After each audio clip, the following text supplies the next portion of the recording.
मिलेगा ये भी संभव नहीं है। देखो क्या मांगा, विपदा संतुरा सस्वद तत्र तत्र जगद गुरु भवतो दर्शनम यत् स्याद अपुनर्भव दर्शनम। कन्हैया, मेरे बिहारी,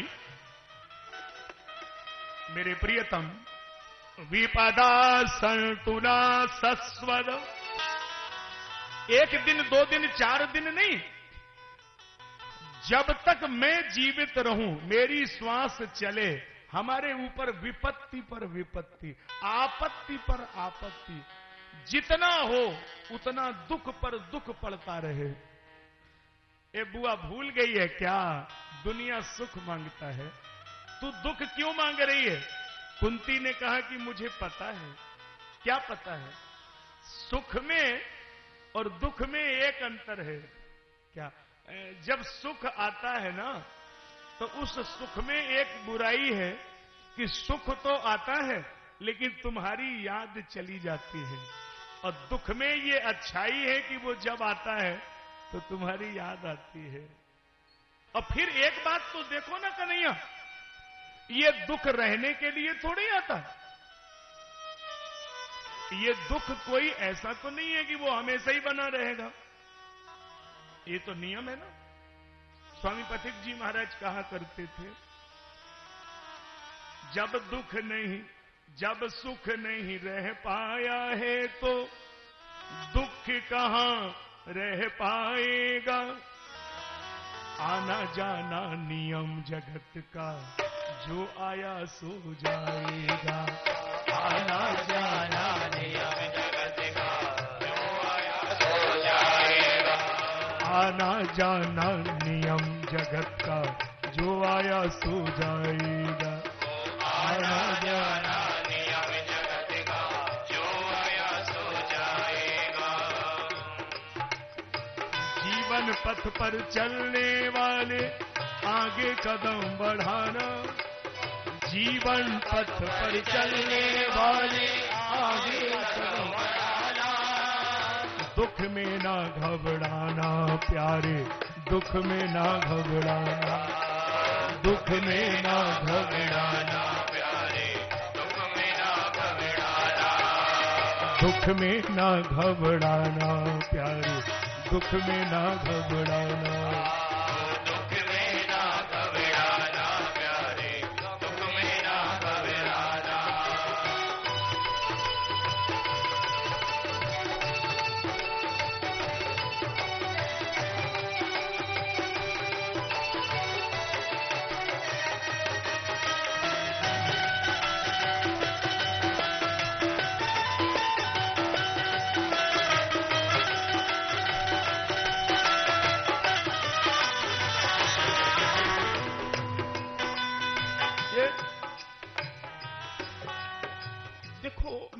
निवेदन कर रहा था, यद्यपि आज बहुत से भक्तों ने हमको ऐसा बोला है। एक सुबह सुबह फोन आया था, बालाजी धाम आप लोग जानते ही हैं, वहां भी हमारे एक भक्त रहते हैं, तो उन्होंने कहा कि गुरुजी एक भजन तो पूरा सुना दिया करो। भाई ऐसी मजबूरी होती है कि यहां बैठ करके उतने ही समय पर बहुत कुछ कहना होता है, इसलिए भजन का भाव समझ में आ जाए ये सबसे बड़ी बात है। तो भजन तो मैं वही सुना रहा हूं, बस भाव यही है, जब सुख नहीं रह पाया तो फिर दुख कहां रह पाएगा। आना जाना नियम जगत का, जो आया सो जाएगा। ये बात आप सब श्रोतागण भी बड़े भाव से समझ रहे हैं। टेलीविजन पर अपने घरों में, देश विदेश में जो लोग देख रहे हैं वो भी सुन रहे हैं, वो भी इस बात को भाव से समझें कि यहां रहने की व्यवस्था नहीं है। चला लक्ष्मी चला प्राण, चला जीवित मंदरे, चला चलो ही संसारा, धर्मा एको ही निश्चला। यदि नहीं चलेगा तो उसका नाम है धर्म, और यदि चलेगा तो ये लक्ष्मी, प्राण, शरीर, ये कहीं कोई रुकने वाला नहीं है। मैंने तो ऐसा सुना है पुराने लोगों के द्वारा, वो कहते थे कि कहीं धन जमीन में गाड़ दिया जाए तो 10-5 बरस में वो चल जाता था, वो वहां से आगे चला जाता था, पीछे हो जाता। इसका मतलब चला लक्ष्मी, चला प्राण, वो धन स्थायी नहीं है, वो चला जाता है। तो आप कैसे स्थायी हो सकते हैं? तो एक बात आपने बोला कि नहीं, एक बार बोलो। अच्छा, अपने मुंह से बोलो, हमारे गुरुदेव भगवान बोलते हैं, आप भी बोलिए जरा, बोलो, ना रह सकोगे, ना रह सकोगे, ना रख सकोगे। ना रख सकोगे। तो दो चीजें जीवन की सैद्धांतिक व्यवस्था है, रखने के लिए रहते हो और रहने के लिए रखते हो। अच्छा, जो कुछ जोड़ रहे हो ना, रखने के लिए, और रह किस लिए रहे हो? रहते हैं रखने के लिए, और रखते किस लिए? रहने के लिए। और ना रहना आपका तय है, ना रखना तय है। दोनों ही चीजें हैं ऐसी हैं, ना रह सकोगे ना रख सकोगे। ये दोनों स्थायी नहीं है, ये तो अस्थाई बिंदु है ना। तो भगवान ने कुंती बुआ को अभय कर दिया, और अब जा रहे हैं तो उनके इंतजार में कोई लेटा है, उसको 6 महीने हो गए बाण की सैया पे पड़ा है। पर्वतो नारदो धौम्यो भगवान बादरायण, बृहदस्वो भरद्वाजो सशिष्यो रेणुका सुता। धौम्य पुरोहित भरद्वाज मुनि, अर्जुन, धर्मराज युधिष्ठिर और सशिष्यो रेणुका सुता। परशुराम जी भी साथ में जा रहे हैं। ये परशुराम जी के ही शिष्य हैं, नाम है गंगापुत्र भीष्म पितामह। 6 महीने से बाण की सैया पर पड़े हैं। बोलो महाराज, बाण जगह जगह जगह जगह बाण की सैया। ओ हो, जैसी भगवान कृष्ण को देखा एकदम से हृदय भर आया महाराज, आंखों में आंसू भराए। और जैसे ही देखा, नमो ब्रह्मण्य देवाय गो ब्रह्मण हिताय च जगद्दिताय कृष्णाय गोविंदाय नमो नमः। भगवान को प्रणाम तो किया, आंखों में आंसू भर लिए और भगवान हंसने लगे। ये बड़ा आश्चर्य है। अब बिहारी जी से कहा कि भाई हंसो नहीं। बिहारी जी बोले, क्या बताऊं, इनको देखता हूं तो मेरी हंसी नहीं रुकती है। अब मैंने जब गिद्धराज जटायु को देखा तो मेरी आंसू गिरना बंद नहीं हुआ। जटायु को देखा तो इतना रोया कि आंसू बंद ही नहीं हुआ। गीध के गोद में राख दयानिध, नयन सरोजन में भरी बारी, वारही वार संहारत पंख, जटायु की धूल जटान सोझारी। मैंने अपने जटाओं से धूल झारी, बहुत रोया, और इनको देखता हूं तो मेरी हंसी नहीं रुकती है। एक वो मांस खाने वाला पक्षी था, उसने भारत की नारी के लिए प्राणों की बाजी लगा दी। और एक यह है कि इनके परिवार की बहू को समाज में विवस्त्र किया गया, और इन्होंने एक शब्द नहीं बोला। अन्याय करना यदि पाप है तो अन्याय को देखना भी तो पाप होगा। ये अगर उस दिन कुछ कह देते तो ऐसा होता, बाण की सैया पे पड़े। बोलो भीष्म पितामह। अरे कोई सक्षम होकर के और अन्याय को बढ़ावा दे, ये ठीक नहीं है। जब गिद्धराज जटायु से कहा कि तुम रावण को मार नहीं पाओगे तो उसको दुष्ट क्यों कह रहे हो? रे दुष्ट ठाड़ किन हुई। इतना ताकतवर आदमी है वो, अगर धक्का भी मार देगा तो तू गिर पड़ेगा, और तू रावण को दुष्ट कह रहा। गीत बोला कि मैं रावण को कह नहीं रहा हूं, अभी इसको मारूंगा मैं। अच्छा, मार लोगे तुम? अरे बोले, इससे क्या मतलब, जा रहा हूं। अच्छा, मान लो रावण तुम्हें तो जरा ही देर में मार देगा, फिर क्या होगा? बोले मार दे तो तुम्हें कोई तकलीफ नहीं। अरे तो जाओ, जाते ही क्यों है ऐसी जगह जब तुम उसका कुछ बिगाड़ पाओगे नहीं, उसका रोया भी टेढ़ा नहीं कर सकते हो, तो क्यों जा रहे हो? तो उस गीत ने जो कहा वो अगर हिंदुस्तान का हर नागरिक समझ ले तो पूरे देश की तस्वीर बदल जाएगी। उसने कहा कि मैं रावण को मार नहीं पाऊंगा, लेकिन रावण के हाथों मर तो जाऊंगा, लेकिन जीते जी भारत की नारी का अपमान नहीं होने दूंगा। ये कोई तरीका नहीं हुआ कि हम जीवित रहें और भारतीय नारी का अनादर हो जाए। नहीं, हमारे प्राण चले जाएं तब तो ये अपने मन की करेगा। ऐसा नहीं है, अधर्म नहीं होने दूंगा। कोई तरीका नहीं, कोई उसको रोक नहीं सकता है। तो मैं यही कह रहा था, भीष्म पितामह बाण की सैया पर पड़े हैं और बिहारी जी से पूछ रहे हैं, बिहारी जी ऐसा तो नहीं कि आपकी अदालत में कुछ गड़बड़ हो? तो भगवान बोले नहीं नहीं, हमारी अदालत तो वैसे ही जैसे पहले चल रही थी वैसे ही चल रही है। अच्छा, आपको आपकी अदालत में सबका ही हिसाब होगा? हाँ बिल्कुल होगा। तो हिसाब में कुछ गड़बड़ है क्या? बोले नहीं नहीं, हिसाब में गड़बड़ नहीं है, फिर व्यक्ति की किताब में गड़बड़ है। देखो हिसाब तो ठीक है उनका, लेकिन किताब में गड़बड़ है ना। क्यों? हम लोग हिसाब करते समय ये भूल जाते हैं कि किताब चल रही होगी। हम लोग जब हिसाब करते हैं ना, हम तो समझते हैं कि कहां वो देख पा रहा होगा, इतनी कहां फुर्सत में होगा, लेकिन हमको पता ही नहीं है। आजकल कहीं आप जाओ, किसी जगह बात करो, होश में करो। हाँ, किसी दुकान में भी जाओ तो होश में ही बात करो, क्योंकि उसमें लिखा होता है, आपने पढ़ा नहीं होगा, क्या लिखा होता? आप कैमरे की नजर में है। कैमरे, अच्छा, आप भगवान ने तो ये व्यवस्था पहले से ही कर रखी है कि आप सूरज भगवान की नजर में हैं। रात में भी भले ही अंधेरा हो तो आप चंद्र भगवान के अनलिमिटेड डाटा वाले कैमरे की नजर में हैं, तो आप तो नजर में है ना। तो देखो ये वो नजर से बच सकते हैं क्या? उस कैमरे की एक बड़ी सीधी बात है, उससे कोई नहीं बच सकता है ना। तो आप कैसे बच सकते हैं?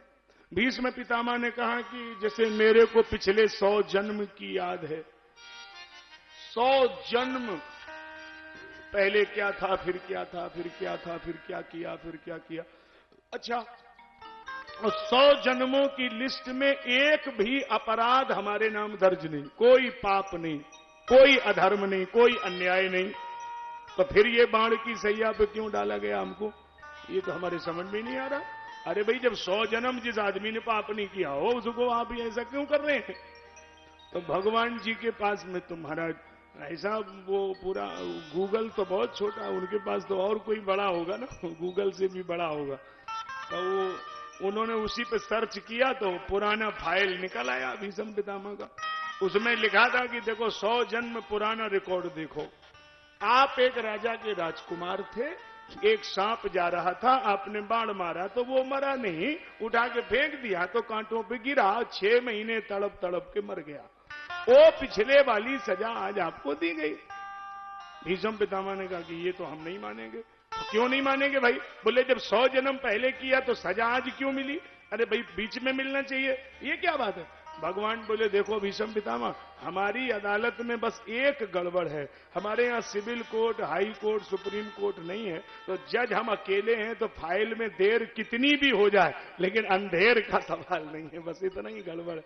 क्योंकि हमारे यहाँ देर तो है लेकिन अंधेर आज तक नहीं है। जैसी करनी वैसा फल, आज नहीं तो निश्चय कल मिलेगा।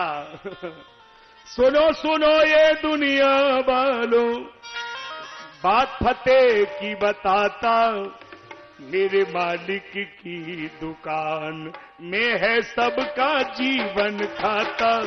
मेरे मालिक की है सबका जीवन खाता, मेरे मालिक की दुकान में। सुनो सुनो ये दुनिया वालों, सुनो सुनो ये दुनिया वालों, बात फतेह की बताता, मेरे मालिक की दुकान में है सबका जीवन। मेरे मालिक की में है सबका जीवन खाता, मेरे मालिक की। क्या राजा क्या रंग की गिरस्ती, क्या दाता क्या दानी।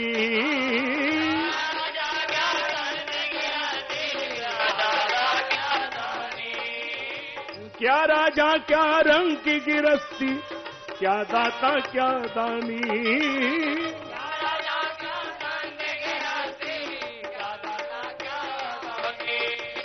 उसके घर में लिखी हुई है, उसके घर में सबकी कर्म कहानी।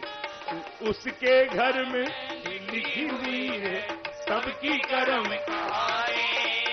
जो जैसा यहाँ कर्म करेगा वैसा ही फल पाता, मेरे मालिक की दुकान है सबका जीवन खाता। सबका जीवन खाता मेरे मालिक की है, सबका जीवन।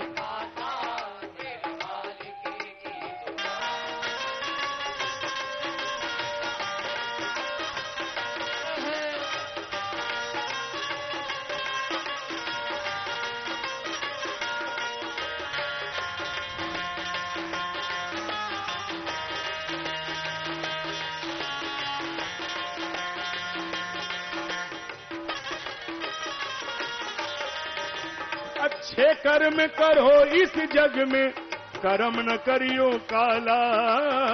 अच्छे कर्म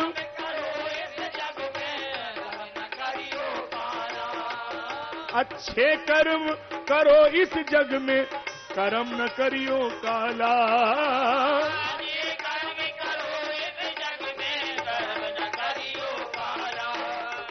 लाख आंख से देख रहा है, लाख आंख से देख रहा तुम्हें देखने वाला। लाख आंख से देख रहा है तुम्हें देखने वाला।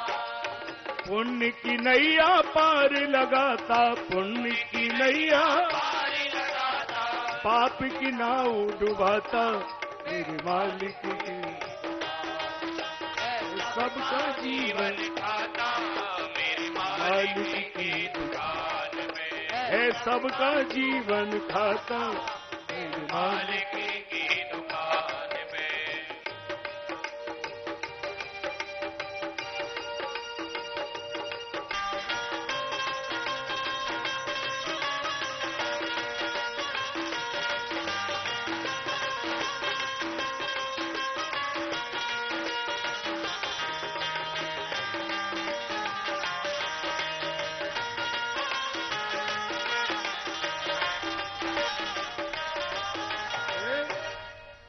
उसके यहाँ पर तो भाई तराजू लगा हुआ है, कहीं किसी के ऊपर कोई रियायत नहीं है, सबका जीवन खाता।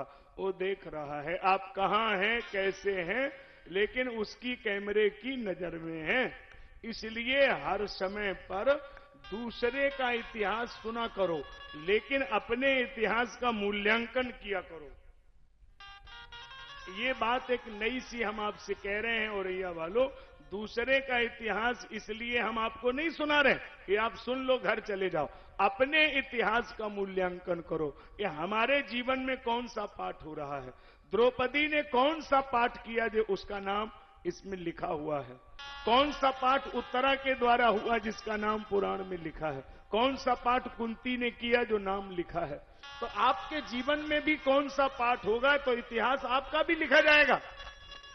और इतिहास में ये जरूरी नहीं है कि आपका पाठ निगेटिव होगा तो लिखा जाएगा, पॉजिटिव होगा तो लिखा जाएगा। इतिहास तो दोनों का लिखा जाएगा। यदि इतिहास में राम का नाम है तो रावण का भी तो है, कैकेयी का नाम है तो मंथरा का भी तो है, तो आपका भी तो लिखा जाएगा। कौन सी स्याही चलेगी ये आने वाला समय तय करेगा। अब वो लाल स्याही होगी कि नीली स्याही होगी, इतिहास तो आपका लिखा जाएगा। तो इतिहास का कोई पेज खराब मत करना। यदि किसी पेज को खराब कर दिया तो समझ लीजिए प्यारे, कितने भी युग बदल जाएं लेकिन इतिहास रहेगा, कोई बदल नहीं सकता, उसको संभाल के चलाना। भीष्म पितामह इतने बड़े महापुरुष हैं और जरा सी भूल हुई तो देखो इतिहास कहां ले गया। 6 महीने हो गए बाण की सैया पे पड़े हुए हैं, कोई हिसाब नहीं है। अब जरा भीष्म पितामह से ही पूछते हैं, बाबा आप खुद बताइए कि गलती तो हो ही नहीं, क्यों भाई? तुम्हें पिताजी ने इच्छा मृत्यु का वरदान दिया था ना, तो तुम्हें बाण की सैया की जरूरत क्या है? अर्जुन ने बाण मारा और आप मृत्यु का आवाहन करते, मृत्यु आ जाती। क्योंकि मौत के अधीन सारी दुनिया है, लेकिन आप थोड़े ही है। आपको तो आपके पिताजी ने कहा था कि बेटा देवव्रत, तुमने भीष्म प्रतिज्ञा की है, हम तुम्हें वचन देते हैं जब तुम चाहोगे तभी मृत्यु आएगी, तुम्हारे बिना बुलाए मृत्यु नहीं आ सकती तुम्हारे पास। तो तुम तो चाहो तो अर्जुन बाण मार रहा है, कन्हैया रथ में मुस्कुरा रहे हैं, तो तुरंत आवाहन करो, मृत्यु आ जाएगी। अरे क्यों पड़े रहे ये तो बताओ। भीष्म पितामह ने कहा सीधी बात है, दुर्योधन के गलत अन्न खाने से जितना हमारे शरीर में रक्त बना है, जब तक उसका बूंद बूंद जमीन में नहीं गिरेगा तो हम शरीर नहीं छोड़ेंगे, नहीं अगले जन्म में फिर भोगना पड़ेगा। तो गलत आदमी का अगर एक दाना भी खाओगे तो समझ लो कि वो कहीं न कहीं गलत कराएगा, कहीं न कहीं अधर्म की तरफ ले जाएगा। अन्न शुद्धि मन शुद्धि, जैसा खाओगे अन्न वैसा बनेगा मन। तो वेद भगवान यही कहते हैं कि अन्न शुद्धि मन शुद्धि, पहले अन्न शुद्ध हो फिर मन शुद्ध हो। भीष्म पितामह जब नहीं बच पाए तो हम लोग कैसे बच सकते हैं? इसलिए भोजन में बहुत पवित्रता का ध्यान दो।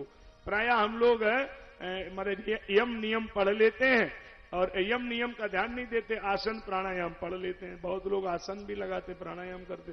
तो पहले यम नियम तो हो, जब जैसा खान पान होगा, आहार व्यवहार होगा, वैसे ही तो भजन बनेगा। आहार व्यवहार खराब है तो भजन थोड़ी अच्छा बनेगा, बन ही नहीं सकता ना। इसलिए आपको पिछला भी देखना पड़ेगा। ये तुलसी बाबा तो कहते हैं कि पिछले पाप का भी हिसाब रहेगा। तुलसी पिछले पाप ते हरि चर्चा न सुहाय। ये कि किसी का पिछले जन्म का पाप जमा हो तो उसको भगवान की कथा अच्छी नहीं लगेगी। क्यों? जैसे ज्वर के बेगते भोजन की रुचि जाए। बुखार चढ़ा हो शरीर में तो भोजन की रुचि खत्म हो जाएगी। पुराना पाप अगर रहेगा तो उसको कथा वार्ता अच्छी नहीं लगेगी। कल कोई मेरे को फोन कर रहा था कि महाराज मैं तो बहुत कथा वार्ता सुनती हूं, लेकिन हमारे पति देव अगर देख लें कि टीवी में कथा आ रही है तो महाराज हमारी आफत है, बंद करो टीवी।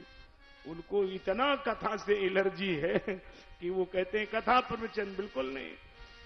तो ये बड़ा मुसीबत है। पिछले जन्म का पाप रहेगा तो उसको कहीं कथा अच्छी लगेगी, प्रवचन अच्छा लगेगा, नहीं लगेगा ना। ये तो महाराज अति हरि कृपा, भगवान की अत्यंत कृपा का जब अनुभव होता है, अति हरि कृपा जाही पर होई पाँव देह यह मार्ग सोई। अत्यंत भगवान की कृपा हो तब न कोई यहां आएगा। सबका धन धर्म में नहीं लगता है, सबका भाव धर्म में नहीं लगता है। इसलिए हमने देखा कि विरोध है ज्यादातर। जिन पे धन है उन पे मन नहीं है, और जिन पे मन है उन पे धन नहीं है। शायद ही कोई कोई ऐसे हो कि जिन पे धन भी हो और फिर मन भी हो, नहीं तो जिन पे धन होता है उनका मन गड़बड़ है। और धन हो और मन भी हो, तो धन और मन दोनों हो, ये तो ऐसे ही किसी के साथ हो सकता है कि स्वयं का नाम जितेंद्र शर्मा हो और पत्नी का नाम ही सुमन हो, तो ही तो मन हो सकता है ना।